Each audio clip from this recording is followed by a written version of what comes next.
Good evening everyone. আৰু কি খবৰ সকলোৰে? খবৰ ভাল চাগে।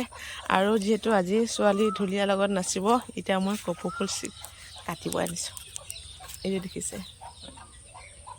ঘৰতে ধুনীয়া এটা কপৌ ফুল লাগি আছে। এতিয়া কাটিম, ছোৱালীৰ খোপাত যিহেতু দিব লাগে। ধুনীয়াকৈ কাটিব বেয়া লাগিছে, 3 পাহ ধুনীয়াকৈ লাগি আছে। এতিয়া এপাহ কাটি দিম আৰু।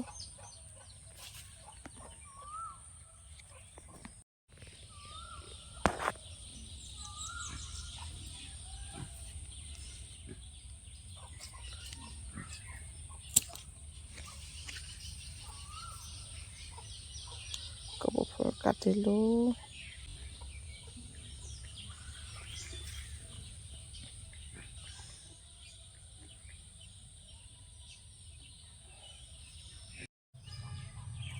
দুপাহ আছিলে কপৌ ফুল, আৰু এপাহ কাটি দিম আৰু।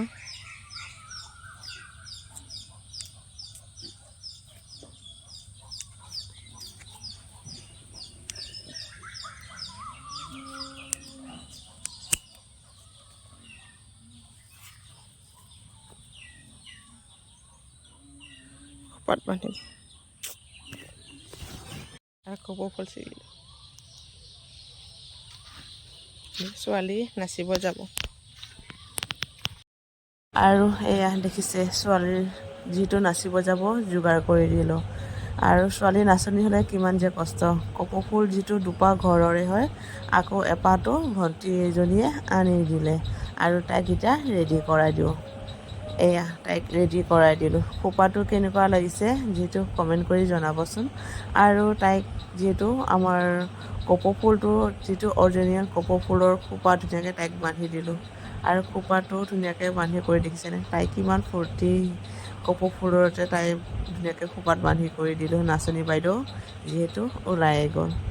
আৰু তাইক কেনেকুৱা লাগিছে নিশ্চয় কমেণ্ট কৰি জনাবচোন। তাইৰ কিমান ফূৰ্তি ঢুলীয়াৰ লগত নাচিব পায়। আৰু এয়া আমাৰ নাচনী বাইদেউ ফাইনেলি ৰেডি হৈ গ'ল। আৰু দেখিছে মেখেলা চাদৰ কিমান সৰু সৰু চিলাবলগীয়া হয়, কিমান যে কষ্ট। তাই একদম ফূৰ্তি, কি ক'ব আৰু। এইখিনিতে ভিডিঅ'টো সামৰণি মাৰিলোঁ। বা